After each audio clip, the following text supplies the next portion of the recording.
Ce shiur est dédié pour les accouchements faciles et rapides, au pluriel, de Stasi Sarah Batrana et Déborah Batshira, qui accouchent facilement, qui reviennent à la maison, chacun avec leur bébé en bonne santé et heureux. Amen. La question de Elazar. Comment faire pour toujours apprécier l'étude de la Torah? Comment faire pour toujours apprécier l'étude de la Torah? C'est une très bonne question, parce que l'étude de la Torah, c'est la mitzvah la plus grande qu'il y a. C'est quoi la Torah? C'est Hachem.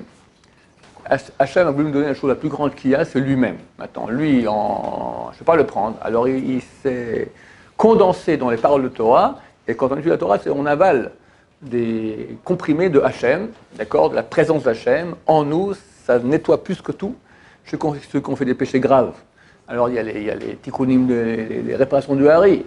Relation avec une famille d'à 82 jeunes de suite, Zeral Batala 84 jeunes de suite, mais en colère 151 jeunes de suite, la Gava, l'orgueil 52 jeunes de suite, la Goya 216, le type 315, je me souviens bien, d'accord 216 jeunes de suite, parfois. Non, on peut faire une série pour tout. Alors voilà, en deux mots, mais celui qui se casse la tête, il étudie toute la journée la Torah, en se cassant la tête, pas besoin de aucun tikkun, ça répare tout. Ça répare tout. Rabbi Noari qui dit ça. Donc c'est énorme. Il n'y a rien qui répare plus que cela. Maintenant, on n'est pas tout seul dans le monde. Il y a le Tzerara, il y a le mal. Le mal, il ne veut pas qu'on étudie. Alors qu'est-ce qu'il va faire? Quand tu as le choix entre une Avera et une mitzvah, le mal, il te pousse à quoi? Faire la Avera, faire le péché, et pas la mitzvah. Maintenant, quand tu étudies la Torah, qu'est-ce qu'il va te faire? Il va te dire, le Yetzirah va te dire, va faire le mal. C'est pas possible. Enfin, étudier, t'es kadosh, t'es saint, il va te dire, va faire une mitzvah. Lève-toi. Il manque un dixième pour dire Kaddish au cimetière. Tu quittes le pupitre d'études, tu vas là-bas. T'as raté en beauté. Mais je fais une mitzvah. Il y a un khatan, il faut aller danser pour lui. Allez, t'arrêtes d'étudier. Non. Le Yetzirah, c'est connu. D'ailleurs, le Rabbi Sion explique comme ça une Mishnah dans Avot, une Mishnah des personnes marquées. Avait mema'et be'esek ve'asok b'Torah. Diminue tes affaires et affaire-toi à la Torah. Lui dit, on ne parle pas maintenant d'affaires de business. Diminue tes affaires de mitzvot. Tout va temps un grand truc pour une grande organisation d'entraide, machin, pour aider les trucs, pour les malades et les trucs. Arrête, va étudier la Torah, c'est beaucoup mieux. Diminue les affaires de mitzvot et occupe-toi de Torah, tellement c'est grand. Donc le Yetzirah, vu que cette mitzvah est tellement grande, il faut comprendre, Dieu a créé le mal et le marqué dans la Torah. J'ai mis devant toi la vie et la mort, choisis la vie. Le mal et le bien, choisis la vie. Donc il y a la mort. Il y a la mort. Maintenant, entre la vie et la mort, qui est le crétin qui va choisir la mort? Un crétin. Alors, mais Dieu veut qu'il y ait un libre arbitre. Qu'est-ce qu'il fait? Il met très peu de vérité pour beaucoup de mensonges, beaucoup de morts, beaucoup de Yetzirah. Il est très fort, très fort le Yetzirah. Très fort. Regarde combien de gens vont perdre leur vie, dans des ongles-études, tout ça pour avoir un titre, pour avoir je suis quelqu'un, de l'honneur, de l'argent, rien. Il finit sous terre, après il n'a plus rien. Mort. Alors que tu as tellement peu qui maintenant vont réaliser le vrai but de la vie, lui-même, se brancher à la source de vie. Alors il y a un grand Yetzirah. Une des grandes méthodes du Yetzirah, c'est faire en sorte que la Torah est rébarbative. Comme c'est écrit dans le Or HaChaim HaKadosh, si les gens se rendaient compte de la douceur de la Torah, ils deviendraient fous. Fous.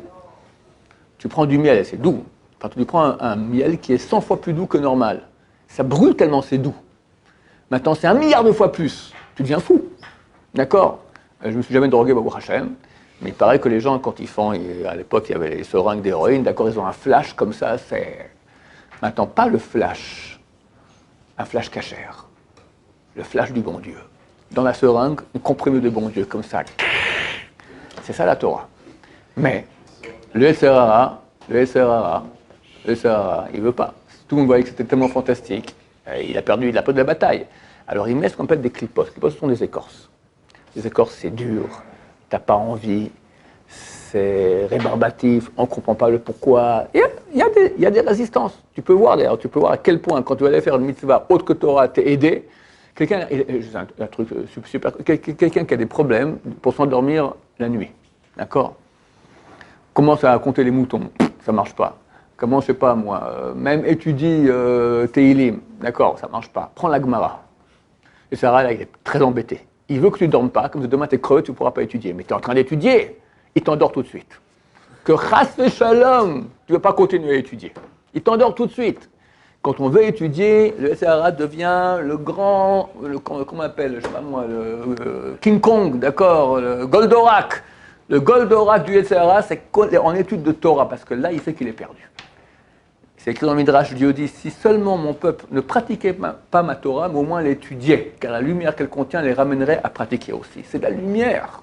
Le Yetzer Hara, il est énorme. Donc il faut savoir que maintenant, on se bat contre un ange du mal. Il est fort, mais c'est un menteur. La parole de Dieu, est-ce que ça peut être rébarbatif? La parole de Dieu, c'est impossible. Alors qu'est-ce qu'on fait? Il faut casser l'écorce. Et ça, il n'y a pas d'autre moyen que prendre une pioche et commencer à... Tu t'assieds, tu te bats les premières minutes. Qui on a plus grand que le père du Rav Chaim Kanievsky, Shalita? C'était Rabbi le Stipler. Rabbi Yaakov Israël Kanievsky Zatzukal. D'accord? Un géant de Torah. Un géant de Torah. Un mot il disait, ça se réalisait. Ruach HaKodesh, il voyait tout. Un mot il disait, tac, tac, énorme, du feu, du feu, du feu, du feu. Il a raconté au père du Rav Chazan.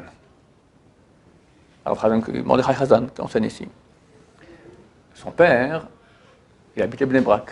Il habite encore Bnei Brak. Il était prof du Stipler. Un jour, il voit le Stipler et il dit, tu ne prends pas pour un menteur. Chas Shalom, Kvod Harav.